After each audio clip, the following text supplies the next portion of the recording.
Alright, how y'all doing? We back. Alright, here we go. Live Oak with Moss by Walt Whitman. I know a lot of people don't know about this. I didn't know about it neither. I was interested in Walt Whitman, and I know I could have just gotten Leaves of Grass and stuff, the Deathbed Edition, because I know that's supposed to be like a greatest hits of all the stuff, but I went doing a little bit further research. I realized that a lot of that stuff was books unto themselves and stuff that he just reincorporated into there, and that he had changed a lot of it. So I was like, okay, well, instead of just reading that, I'll just get the original Leaves of Grass and all the other books by themselves.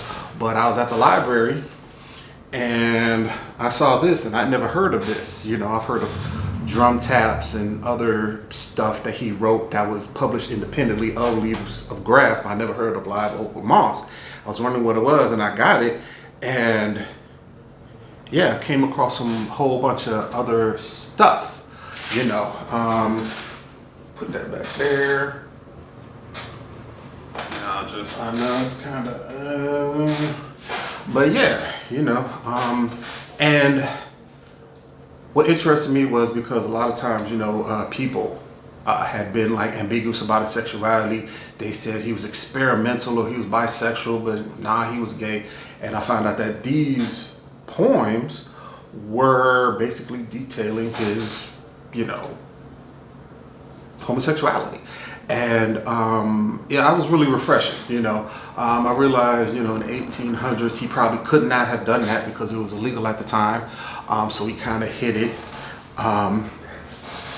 And now that we are, because I believe the book goes back to 2015, 2019, which is like 200 years after he was born, and like about 120 something years after he died, it's finally coming out. So it's a safe time now and stuff. So I understood that.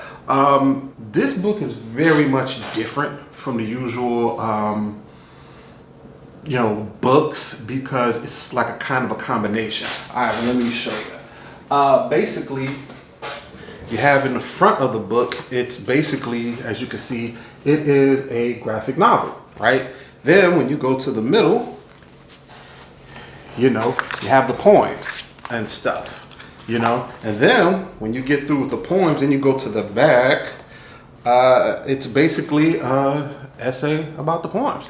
So yeah, that was a unique way, because I've been a fan of poetry, especially spoken word, when I was younger and stuff, and to find this about him, how even a lot of modern day books didn't talk about him being homosexual. At best, they were like, he was experimental, he was fluid with his sexuality, for one that just came out and said it. And then the presentation, the fact that they combined the text with a graphic novel and stuff, and then the fact that they had an essay at the end explaining. Usually they put the essay in the front and stuff to talk about, whatever the poems are and stuff, but the fact that they put it in the back was kind of different. So, and I really, that stood out to me, so kind of liked it. Well, kind of basically the introduction to this is basically, to sum it up, it's like, it's like 12 poems, basically. And they basically deal about his homosexuality. He's just open about it, instead of him using code words like he did in other poems, he just says male. He doesn't use stuff to obscure things. And basically, instead of him just publishing by itself, he actually put this in the Calamus section of Leaves of Grass. You know what I'm saying? And he didn't even put all of them in there because he highly edited them and renamed them and stuff, and put a couple in other sections stuff. So he kind of hid it up in there, in the Leaves of Grass, from 1860 onwards and stuff. But they were basically rediscovered by a Whitman scholar about a century later, because he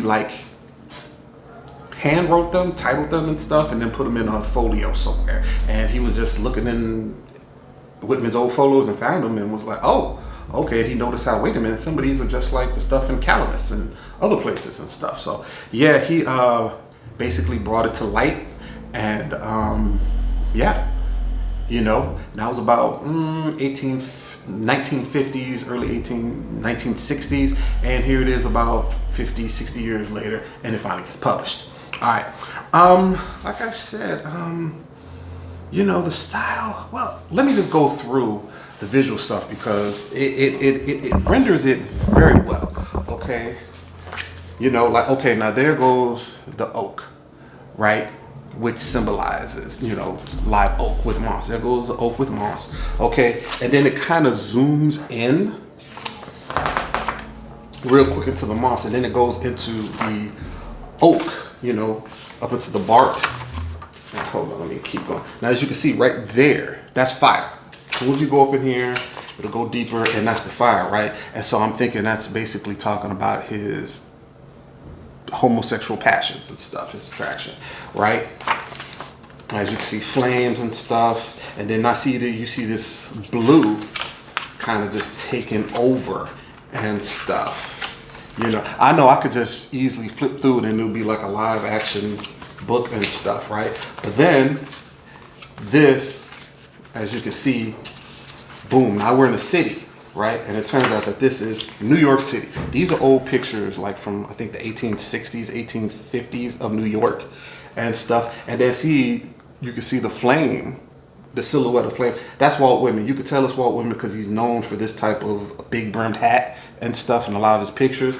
And as you can see, as he goes around, see there you start seeing male bodies around, you know. So he's up in New York basically living his life, you know, being a gay guy, you know. And in the 1850s, 1840s, 1830s, when he was a teenager, young man doing this thing, you know, this would not have been cool. He had to hide it.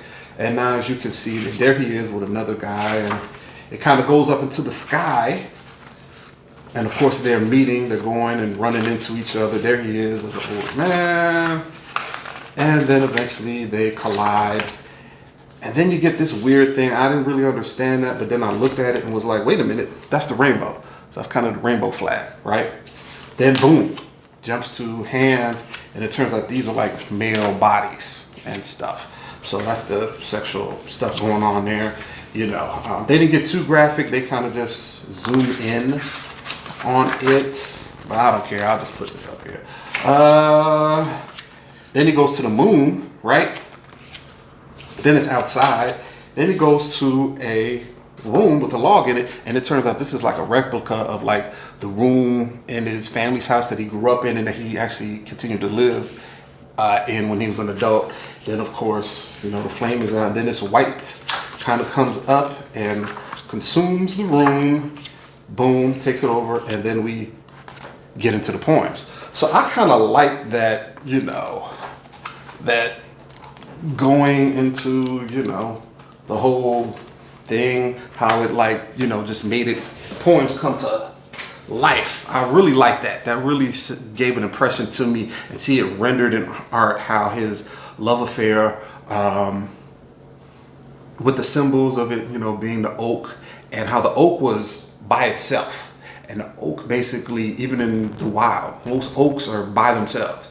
And, you know, being a homosexual back, you know, in the 1800s was a lonely life, you know. It wasn't exactly lonely, but, you know, you had to be on guard. You couldn't let people, you know, get too close to you. And of course, you know, the burning fire of his homosexuality, and you see him, you know, and then the night, the figure of the naked young man, and then him in fire at night, of course, another thing, hiding his homosexuality. And, you know, with because at first when I saw the rainbow combination of the two figures, I didn't know what the hell that was. It just came to me later on. Oh, okay, that's the rainbow flag for, you know, LGBT, you know what I'm saying? And then of course, boom, you got into the love stuff, and then it went back to his home, you know what I'm saying, where, you know, you grow up and stuff, you know what I'm saying?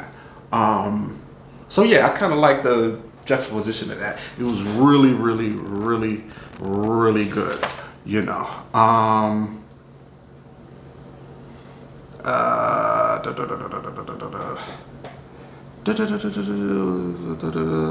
Sorry, I'm looking on my notes and stuff. Y'all know I got my usual, notes. Okay, let's get into the poems. Okay, basically, it's about 12 poems, and oh, my fault. I'm sorry. I forgot, since we're doing the live action stuff, there's also a thing at the end after the poems and stuff. There's also a thing at the end where it just starts red, and I really didn't know what the hell this was and stuff. Then it kept on going.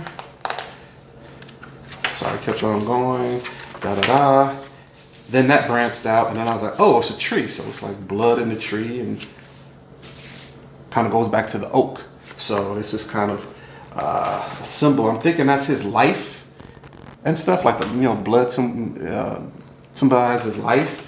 Then it goes back to the tree and stuff, and kind of ends it out. Then after that, you go to the afterword, which is basically an essay.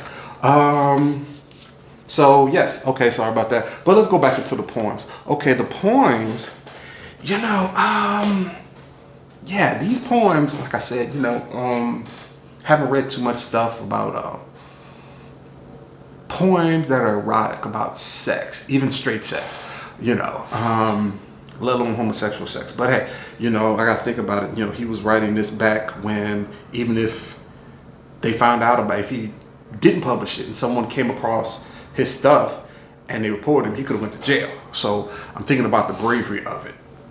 That just dawned on me and stuff. But yeah, getting back to the poems and the content. Basically, the poems themselves, they deal with what is a kind of a hectic love life. I mean, there is no detail. No one knows really about his, homosexual relations and stuff, because he basically kept it quiet. We have some stuff where his interest, but he doesn't, none of his diaries and stuff. So this could be one relationship or a couple of relationships. So we don't really know. But basically, it talks about heartbreak. So apparently, so there definitely was a relationship, and there's a couple of heartbreaks, like, there was heartbreaks where, unrequited love, where there's a poem where he talks about, and sorry, I can't really give you the names of these poems, because he just put, Roman numerals on them and stuff. He didn't title them at all. It just has Roman numerals.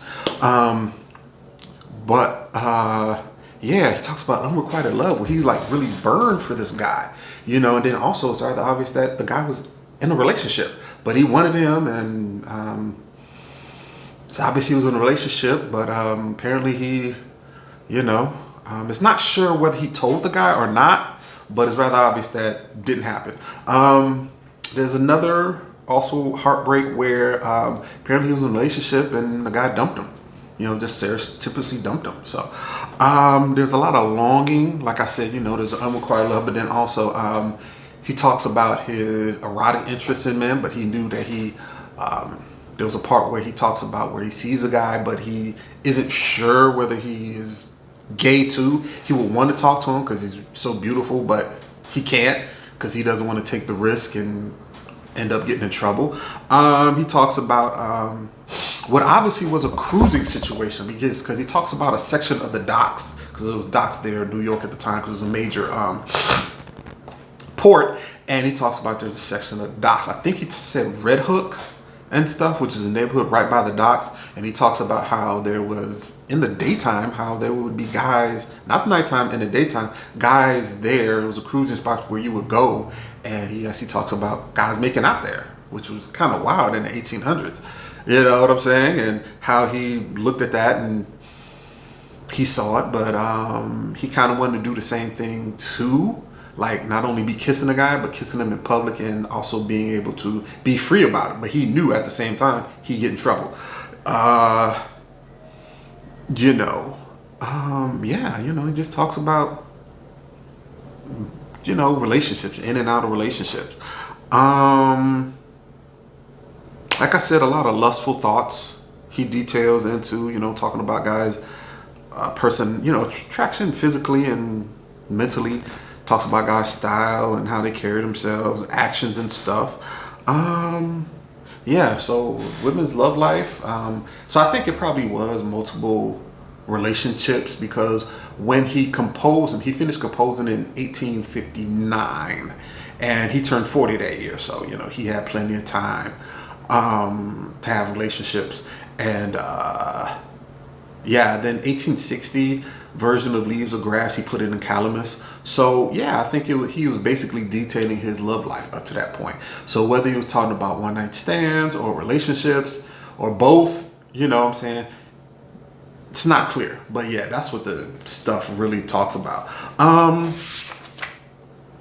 Let's go basically into the end. The afterword and stuff. Oh, there goes copies of his handwritten and stuff because he never published. He just handwritten it. So this is a facsimile. But if you go into the end, the afterword and stuff, because there's different sections. It's titled "Remember Now, Remember Then." And there's different sections into it. It kind of goes basically into like this essay about the poems, talks about the history of the poems, summarizes the poems, explains the poems, critique the poems. A lot of the poems, from what I get, basically parallel the events of Whitman's life. You know what I'm saying? Basically, it details how like he basically in 1848, he was working for a New York newspaper. He got fired from that job, right? Before he got a new job, him and his brother, because I think he had like, I don't know, 8 to 12 brothers and sisters, and his favorite brother, they went in 1848, he was 29, and him and his favorite brother went down to New Orleans. Eventually he would come back and get another paper job and stuff, but when he goes down there, it's estimated that that's when he got into a love affair, and this is believed to be his first homosexual love affair. Okay, they're not sure, but they assume that obviously something happened. If it wasn't his first, he did have a love affair, because down in New Orleans, that's where you have oaks with moss on them. Because in the New York area, there were no oaks, and especially when no oaks with moss. So there's a lot of detail when he comes back. He does a little travel writing, and he details how he sees oak for the first time down in New Orleans in the South and stuff, and the South's famous oaks and oak moss and stuff. So that's where he basically, so he gets this symbol of oak down in New Orleans, but it's rather obvious from stuff that he had a relationship and stuff down there. And they estimate that's probably where he had his first one, where he was first open about it, or he just had one. So they don't know. And so after that, you know what I'm saying? After he gets that inspiration, he comes back. And when he comes back, he gets involved basically in the kind of underground homosexual bar scene. And basically, there was a kind of underground society, I can't remember it, but basically they all met at this place called Fafs, and basically has a silent P at the front, so it was PFAFF. And that was a place where if you were homosexual, you went. And also any society, organization, open or not open for homosexuals, met at Fafs. And basically, that was a scene. And that's where he obviously had a lot of whatever he did, whether he went there to cruise and stuff, have a good time, or have relationships. It all happened there at Fafs for him and stuff. Fafs, they also had meetings there of organizations that would try to fight for gay rights directly or indirectly, but he didn't get involved in that. He stayed out of that. He just went there just to meet dudes and stuff. Also, there are basically extensive notes in his journals at this time, not explicit, where he starts talking about men, talks about a lot about their looks, gives a profile, like their looks, their profession. He even goes into their mannerisms and how they dress and stuff, etc. You know what I'm saying? So basically, that's when it's rather obvious, okay, yeah, he's either cruising or looking for a relationship. But it's rather obvious that he does not he either sometimes gives names and most of the time he doesn't give names. And from the description of some of them, it's rather obvious that he was dealing with prominent men, people who were probably businessmen, politicians, whatever, people who were known who were gay also, but in the closet and stuff. From some of the descriptions, they're like, hey, wait a minute, that maybe have been this guy, that politician, that business guy, that athlete, you know, whatever. So yeah, his love life in New York, after when he came back from New Orleans in 1848, in the 1850s, hanging that fast became really, really abundant and stuff. So obviously, whatever time era that he takes about relationships, it could have been before 1848 when he went to New Orleans or afterwards. It's rather obvious that from 1848 to 1859 that he had some type of relationship in New Orleans. He got involved with the gay scene and fads, and that highly contributes to the poems here and stuff. Later on in the essay, they talk about, it's rather obvious that he's influenced by Shakespeare's sonnets. Shakespeare he did other narrative poems, I think about 6 or 7, but he had sonnets, which was like really popular back then in the kind of late Middle Ages, early modern period and stuff. Sonnets are basically, I believe, about 14 lines, and they usually have something in the middle called a rivulet, which kind of like is a connector or turning point in it. And it's rather obvious that these poems are influenced by it because, you know, if you look at them, they basically take on the, you know, mainly the sonnet structure. There are the full sonnets or half sonnets like these, and they have a rivulet, and some of them don't have a rivulet turning point in the middle and stuff, and some, but most do. So it's not obvious that, and he's always been open about his love of Shakespeare and stuff. But then it's also talked about how in Shakespeare's, he has a lot of blatantly homoerotic things in the sonnets, and he repeatedly mentions a fair young love and stuff. So, so there's suspicions that, hey, you know, Shakespeare had a gay lover. And that kind of inspired, you know, Whitman also. So yeah, it's rather obvious that he took from the style of Shakespeare with using the sonnet form, and then also his sonnets, they're not titled, they're numbered with Roman poems. So yeah, he kind of, I guess, felt a artistic looking up to, but then also a homosexual looking up to and stuff. So the fair young love, he obviously took that, just like he took the oak with moss from New Orleans as a symbol. He obviously takes the fair young love as a symbol when he talks about his loves up in live oak with moss. So yeah. And that's another thing that really surprised me when I read it, you know, because I did not know that, you know, there was suspicion that, you know, Shakespeare had a gay lover. So that kind of blew my mind totally, because yeah, there was some talk about Whitman being homosexual, but never Shakespeare. And when you think about it, you know, back then it was rather, you know, okay back then, as long as you kept it quiet. And then also when you think about it, Shakespeare dealing with people in the theater, the parts of women were not played by women, they were played by young boys. So yeah, he could have maybe have had, you know, the fair young love was an actor, male boy playing a female. You know, you never know. You know what I'm saying? So that was kind of interesting. And yeah, that made me interested and be like, okay, you know what? Let me go, you know, get Shakespeare's sonnets. It's about 150 of them and stuff. So I can maybe probably do a review of them later on. But yeah, you know, that's kind of live oak with moss.